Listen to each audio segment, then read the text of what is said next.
So the floor is open. Yes, ma'am.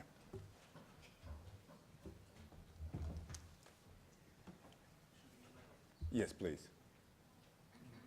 You can take mine. Oh, yeah, that's easy.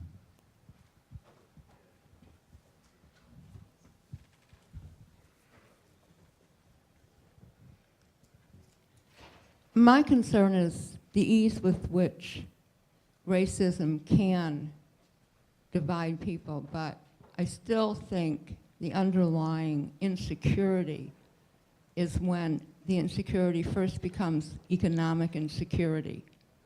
And the Democrats had all three branches of government for 2 years and did almost nothing.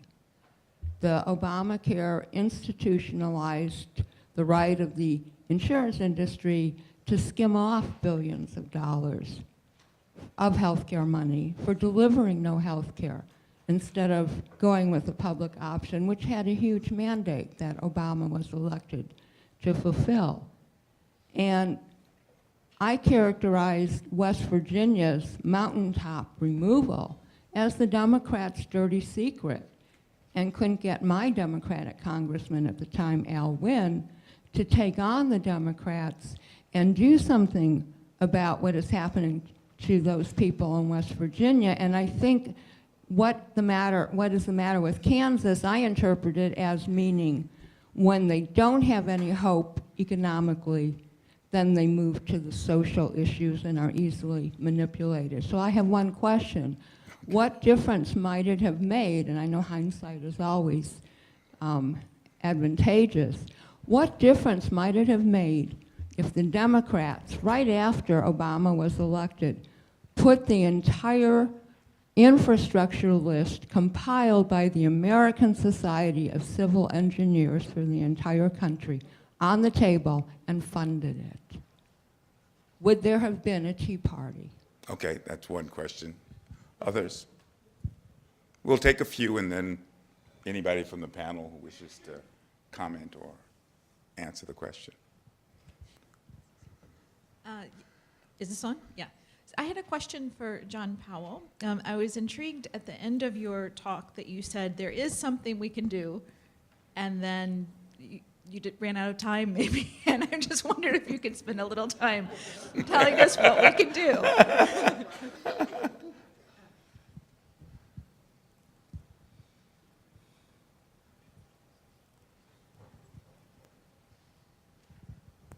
I'm not sure if any of you heard my earlier question or advocacy for the idea of a collaborative society, especially Congress. I mean, to make decisions and get locked in a room until they come to a final decision together to pass legislation for the good of the country. But in terms of moving forward, a way of stopping the hate, I mean, it's everywhere.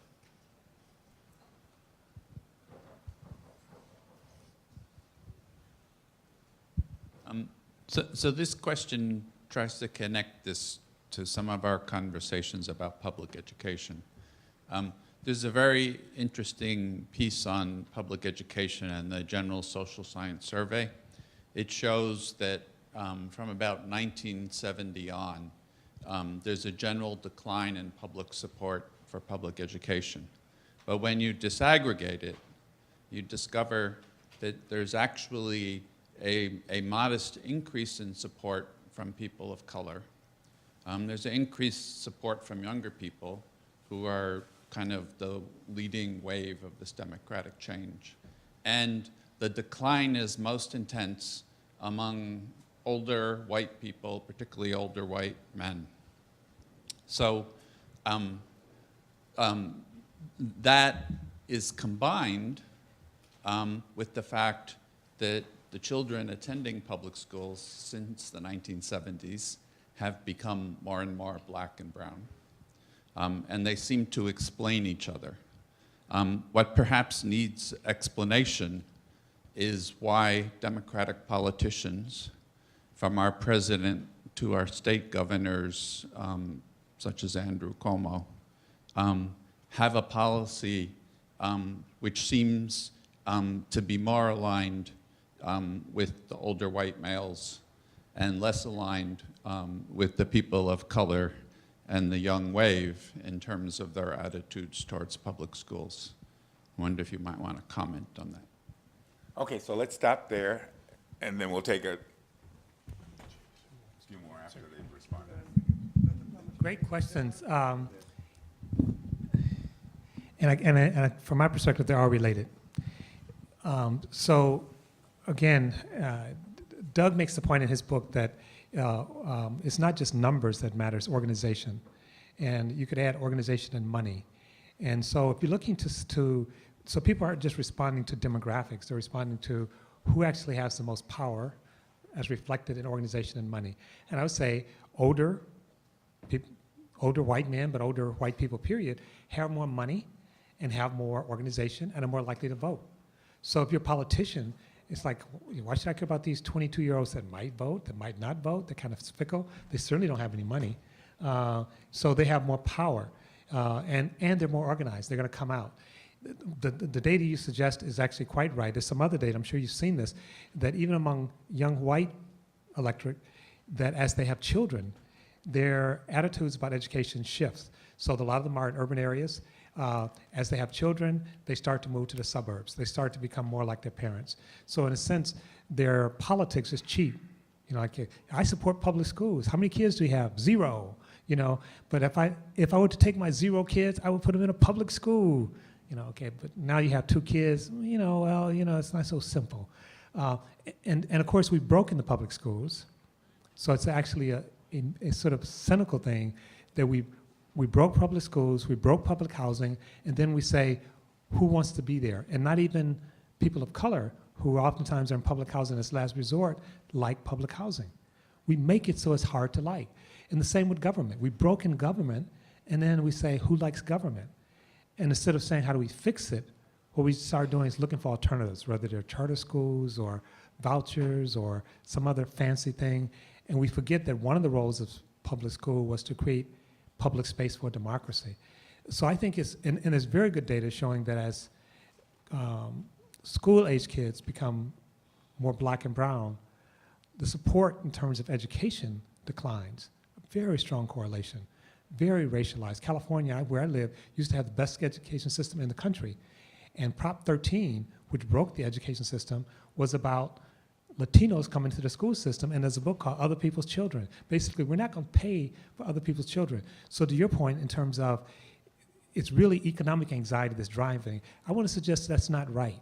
And I want you to take, so if you look at Piketty's work, which a lot of people think is the most important work in terms of the economy, he actually shows that the political realignment started before economic pressures.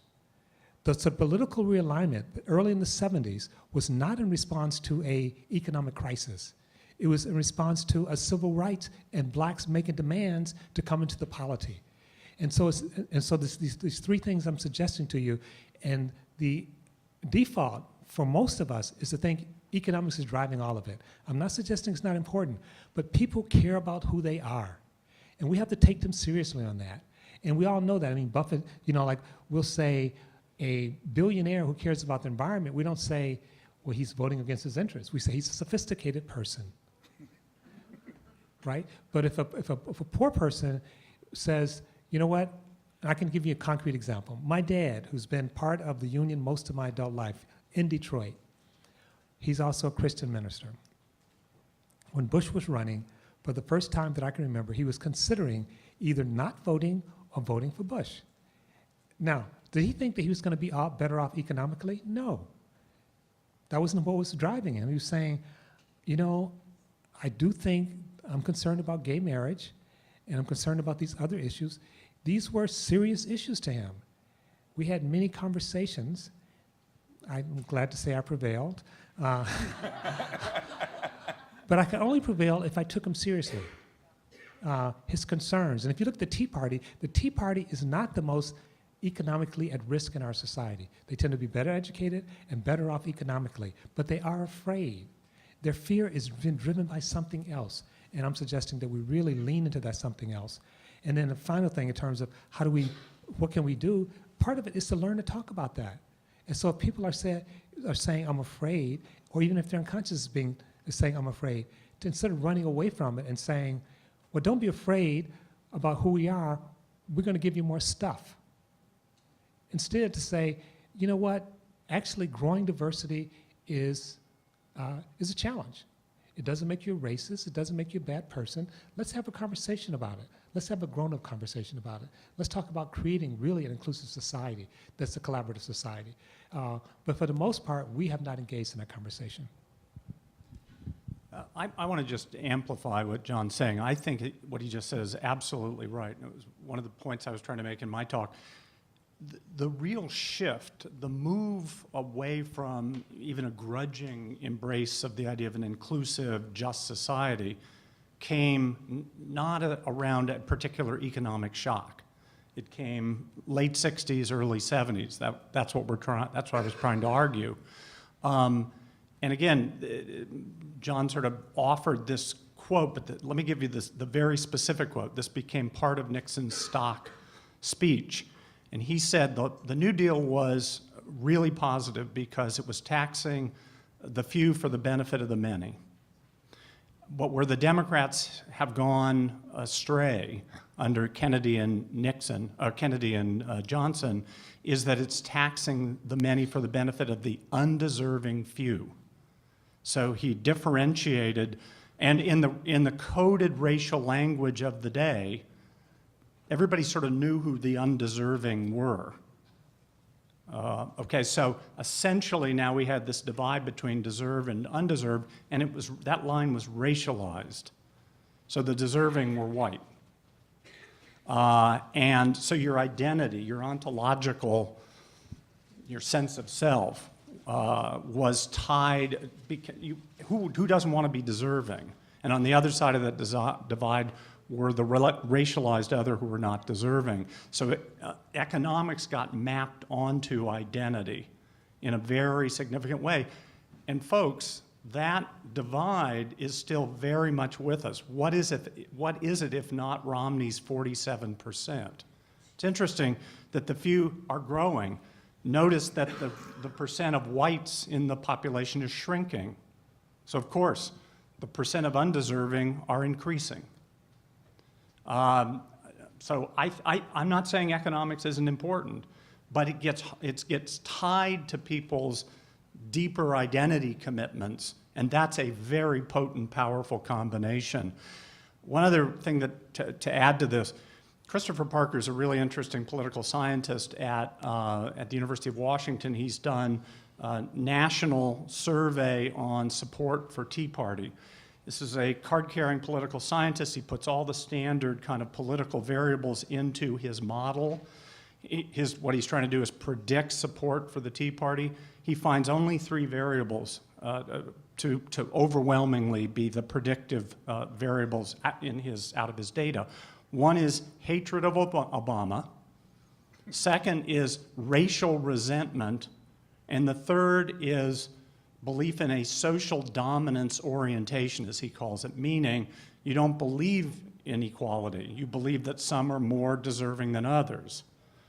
Those are the 3 predictions, or those are the 3 predictive variables. They don't map neatly onto economics at all. In fact, none of his economic factors predict support for the Tea Party. But race and a sense of deservingness, of being more deserving than all those others, help us to understand where the support for the Tea Party is coming. And understand what it does simultaneously is delegitimate government, because government's the thing that's giving all the undeserving others that stuff. Okay, How much of let's this- do, I just want to ask the question. We've never been able to deal with our founding birth defects. And the fact that this country, the dream was right, it was based on slavery, on Native American genocide, on the exclusion of all women from the electoral process, on the exclusion of all non-propertied men, white, black, and all the others. And we can't ever have that conversation. And until we can somehow begin an honest conversation about who we were and white male privilege being built in to determine who the deserving were, we're going to constantly have this flaring up of the birth defects every half century or so. But how do we, is that piece of this deserving, and it flares up in different guises, but we're at such a dangerous moment, I think, in our national history. How do we begin that conversation? I just read on Huffington Post this morning, just my quick little flicking, and there was this anonymous apology from the 4 young men who had the noose at Duke, that they were not aware that the noose had related to anything that was racial. Well, somebody ain't teaching history correctly, and you know, and Texas doesn't. I don't think we even use the word slavery anymore. How do we get? Because this is not going to go away until. How do we get this real conversation going? Well, I think we have the conversation, first of all. So, I mean, it's when you look at it, it's like a lot of things. It's just there. In a survey, they give people a description of the Affordable Care Act, and they tell them that this is the health care bill that was proposed by Bill Clinton, and the majority of Americans like it. They give them the same material, only this time they say, this is the Affordable Care Act proposed by Obama, and now majority don't like it. Same material, but if it's tied to Obama, they don't like it. We forget that Truman proposed 2 health care bills, and he actually had almost enough votes to actually get it through. Probably he did have enough votes. And at the last minute, the South asked a question. If we have, and it was universal health care, it was better than the one we have now, with single payer, and the Canadian model, essentially. And the South was ready to get on board, and then they said, what does this mean in terms of segregated hospitals? And Truman said, it will not fund segregated hospitals. You only do it because remember he was integrating the troops. So people at the time decided, the South in desperate need of health care, decided we'd rather go without health care than share hospitals with black people. That's not, and we had to wait another 60 years to have a conversation. Just one other thing. One of the greatest political speeches in American's history was the Gettysburg Address. Some people said it was the greatest speech in American history. It was also one of the most controversial. People call for Lincoln's impeachment. Does anyone know why? Okay. Lincoln, 7 years ago. What had happened 7 years ago? What had happened was the Declaration of Independence. By referring to the Declaration of Independence and not the Constitution, he was agreeing with you that the Constitution was a flawed document. And everyone understood that he was criticizing the Constitution because the Constitution did not embrace equality. It embraces slavery. And so one of our greatest presidents was saying, we have to fix that. We have to go back not to the Constitution, but to the principles of the Declaration of Independence.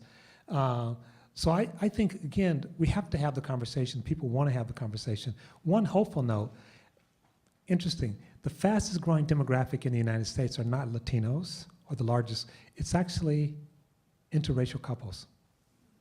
They're not politically...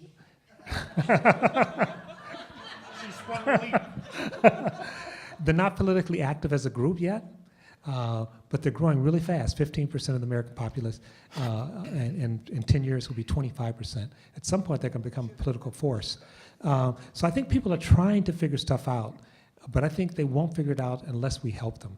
And I think, again, going to Doug's point, we need an organized effort in this. The right wing is organized on their dog whistle politics, on their racial strategies. We are still avoiding the issue. It won't get fixed unless we embrace the issue. One other thing, very quickly. If survey evidence is any guide on this, young people also are not invested in the same sort of identity politics as aging white males. Am I talking about myself? No. I'm young, thank you. Thank you so much. I absolutely believe there is a real potential to build a broad interracial coalition, progressive coalition in this country, if you have this conversation, if you keep framing issues around economics and politics, you're playing to a frame that right now the Republicans continue to dominate. So I actually am hopeful, partly because that noose really is tightening, but because I don't think young people across all racial groups are nearly as invested in the founding myths, if you will, as older white Americans. My father, John referenced his father, I'll reference mine. Wonderful, decent man, salt of the earth. I learned a lot from him.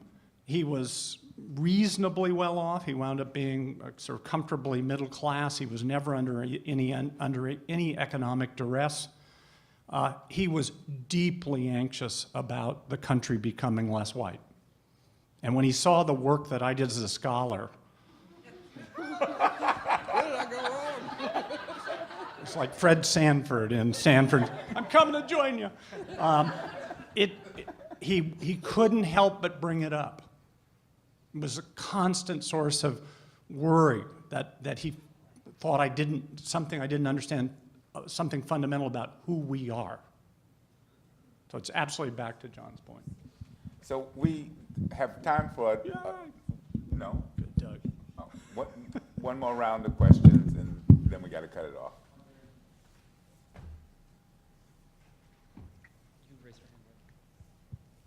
This question at this point becomes an extension of what you've been talking about.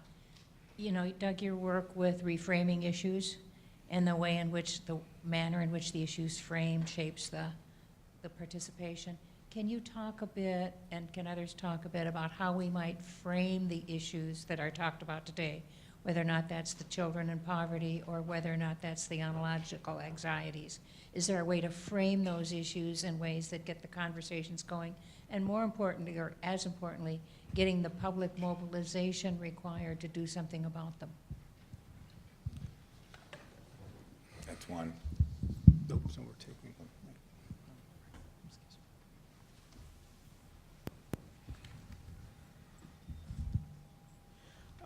I'm greatly impressed by John Powell's presentation and writing. It seems to me that in responding to this, yes, we do need the direct discussion of the identity issues that you so rightly focused on. It seems to me, though, that we don't cede the economic dimension and the institutional economic dimension either. One of the things I've always written about after every election is what the exit polling breakdowns show racially and otherwise. And one of the things that has always struck me, and this maybe connects this discussion with some of the earlier discussions that we've had here, is the real variance between how whites, and white men in particular, vote if they're union members or not union members. You know, if you're a single black woman, it really doesn't matter much whether you're in a union or not. The odds are 97% you're going to vote for the Democrats. I have never believed that belonging to a union is inherently transformational. There's a lot of anecdotal and other evidence to suggest that it's not. But nonetheless... Can we take the mic from that guy? It's enough out of you, Jerry. White men, white working class men who belong to unions, and that is an ever smaller number, tend to vote Democratic at 20% or more higher than their non-union counterparts. The figure kind of always astonishes me, but it turns up after almost every election in which there's exit polling, there it is, going back to 1972. So there is something in building that aspect of the public square. I could not put my finger on what exactly it is. And that doesn't mean it's an inherent diminution in racism or what have you, but there is something there that does create some difference. And I would argue that one reason, to connect with some earlier discussions, one reason the industrial Midwest has now gone the way of the South in many ways politically is the deunionization of the industrial Midwest, which is now the post-industrial Midwest. So my 2 cents on that. One more.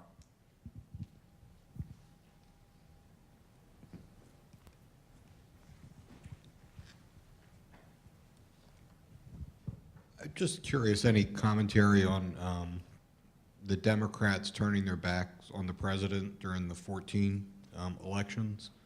And They lost. yeah, I'm just, no, I mean, I don't know. Was it fear of not getting reelected themselves?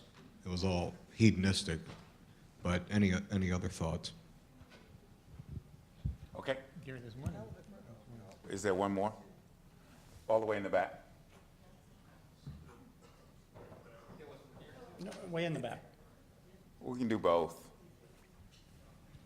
This is for Marion. I was in Mississippi in 1964. Didn't see you, but knew you were around working on that project. This question has to do with the role of the black middle class. We've come a long way in 50 years. We have resources, institutions.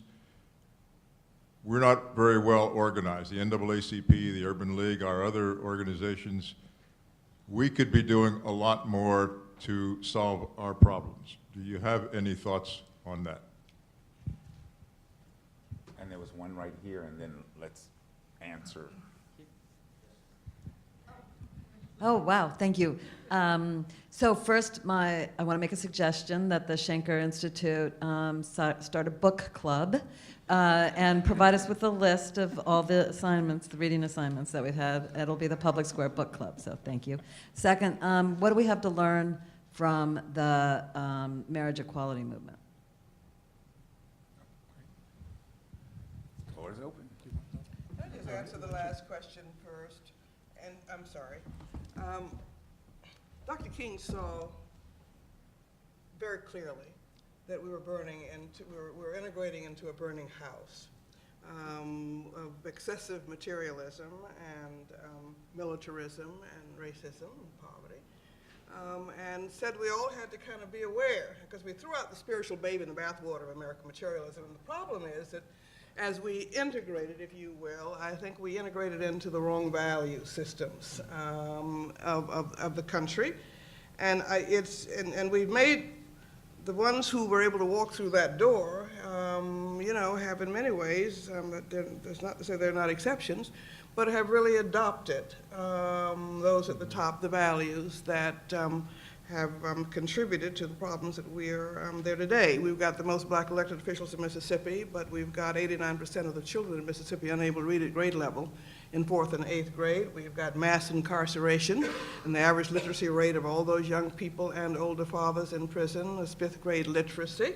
You've got joblessness and hopelessness, and yet you've got the American black purchasing power is quite extraordinary. I mean, we would be the 18th and 19th, I don't know what the latest data shows, richest nation in the world, and it can't get black children on their agenda. We are not on the agenda of the majority of the black communities. And so how do we kind of find a way to remember the values that got us where we are and have us begin to reach back? So there are 2 black communities. Or 3 black communities, but one of the problems has been that we've forgotten who we were and where we came from, and at the top can't keep up there with the bottom, keep getting bigger and bigger, but it's very disturbing. And so how do we make sure that those of us who are able to walk through the doors of opportunity reach back and bring the rest with us, and in bringing the rest with us, we bring the rest of the country. But if we don't sort of help redeem the soul of America, redefine who we are rather than becoming like them, then I think that the whole effort of integration has been a failure.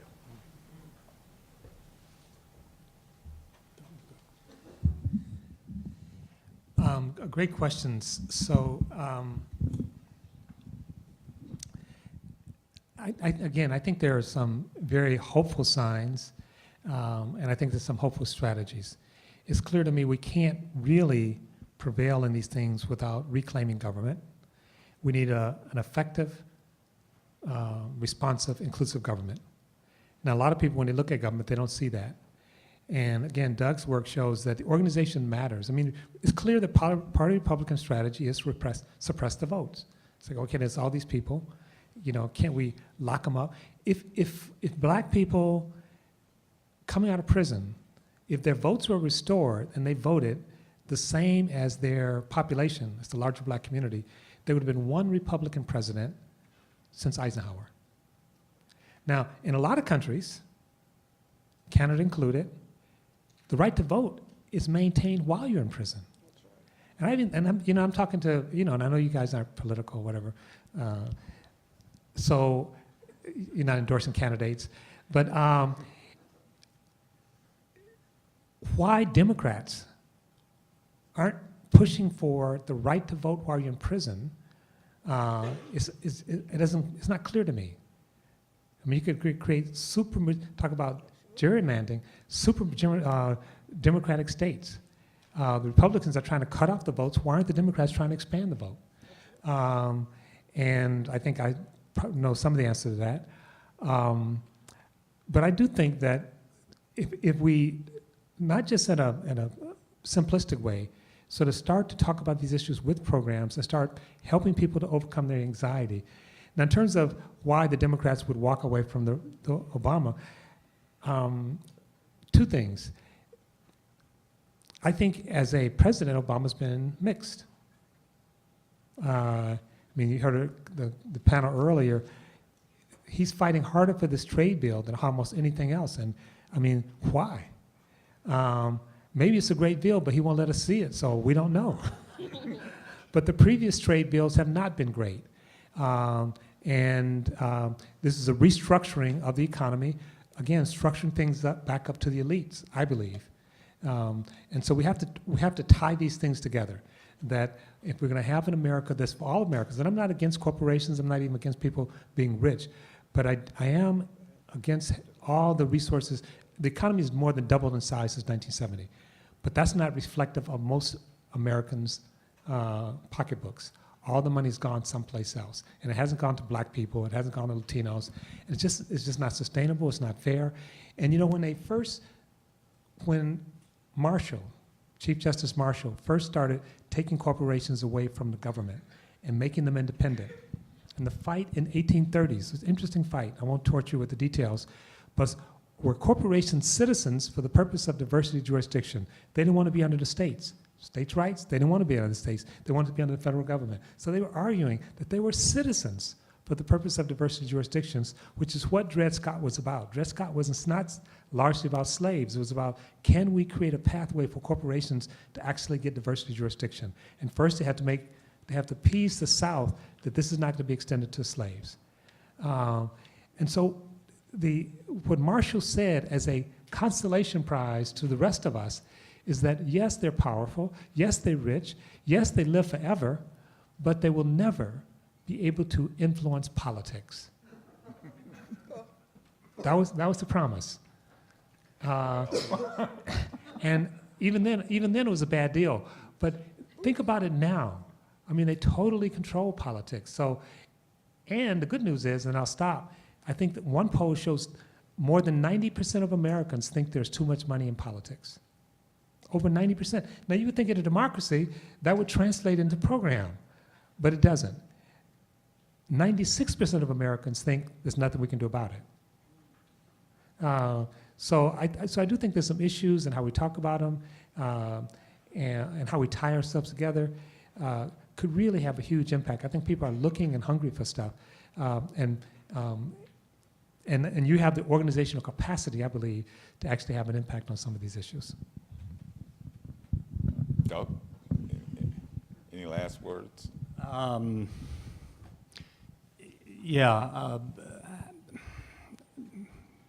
For how to frame issues. I have two thoughts on it, and I really like what John said about sort of the reform of prisoners' voting rights. There's some very specific issues that actually would dramatically strengthen the principle of political equality and have real effects looking forward politically and with the reshaping of economic policy. But let me talk about reframing issues and so forth. One of the things, I don't know, I could be absolutely wrong on this. People say, why, when Obama, his first 2 years in office, why did he take advantage of the fact that, fully take advantage of the fact that Democrats controlled both houses of Congress. I actually really admired what I think he was trying to do, and I could be absolutely wrong about this. Obama came to office, and part of the promise of Obama was that he was not invested in the extraordinarily nasty partisan fights that marked the Clinton and Bush years. Clinton, to me, has, essentially these are baby boomer politicians, and Bush was sort of the anti-Clinton. So if you hated Clinton, you loved Bush. Bill was sex, drugs, rock and roll. He was a 60s kind of symbol. Yeah, well, a lot of sex there, yeah. And on the other side was Bush, the sort of anti-Bush, or the anti-Clinton. And I really think, and Hillary was running against Obama. Hillary would have reinforced all that kind of generational partisan animus. And I think Obama imagined he could sort of transcend that, except I think he didn't fully understand how deeply racist the country is. And he ran, so I think in his first 2 years in office, he wasn't going to cram stuff down the other side's throat. He actually imagined he could build bridges in Congress that would begin to heal that partisan divide that had been so ugly during the Clinton and Bush years. I honestly believe that's where his values wanted to take him. I think that's a principled stance because it speaks to the larger identity issues that John's talking about. So I give Obama a lot of credit for what he tried. It may have been naive. Looking back, I go, boy, an opportunity was lost. But the question is, do you want, when you're in power, to stick it to your enemies and deepen these partisan divides so that when your opponent has the opportunity, they'll do the same? Or do you want to try to rebuild a middle? I prefer the latter approach. Second thing I've always thought about is, it's interesting, there's public opinion data that shows that across all of these deep divides we're talking about, political, economic, racial, there's a sort of a generalized positive feeling about the post-war period in the United States. The right, absolutely. Reagan wanted us to return. What was this? A new morning is dawn, or something, I can't remember, but he wanted to take us back, essentially, to the good feeling of the post-war era. Post-war era, for all its, all its problems, there was this, I think, genuine sort of embrace of the idea of democratic inclusion in those years, grudging though it may have been. So lots of Americans, including white Americans, celebrated Jackie Robinson and celebrated a variety of, every war movie I ever saw, World War II movie, was, the six guys in the foxhole. There's the Italian kid from Brooklyn, and there's the, they were sort of celebrating the fact that this was a diverse, rich, multicultural society, without using that term. We've moved very far away from that. I think it's possible to imagine rebuilding that, but it takes a lot of creative framing. I certainly agree. Now, the only other thing I wanted to say is, beyond the reform of prisoner voting rights, I talked about extreme gerrymandering. There is such a simple solution. Already 4 states have embraced it. Why do we let partisan legislatures draw district boundaries? This makes no sense. 4 states already have taken that role away from legislatures and given it to bipartisan commissions. If literally you did that across all 50 American states, you would absolutely strengthen the principle of political equality, and you promote much fairer competitive elections. I'm not saying that should be our first priority necessarily, but there's some very specific things that could be done that would in fact strengthen that principle with big upstream consequences, both for political equality and economic justice. So with that, thank our panel.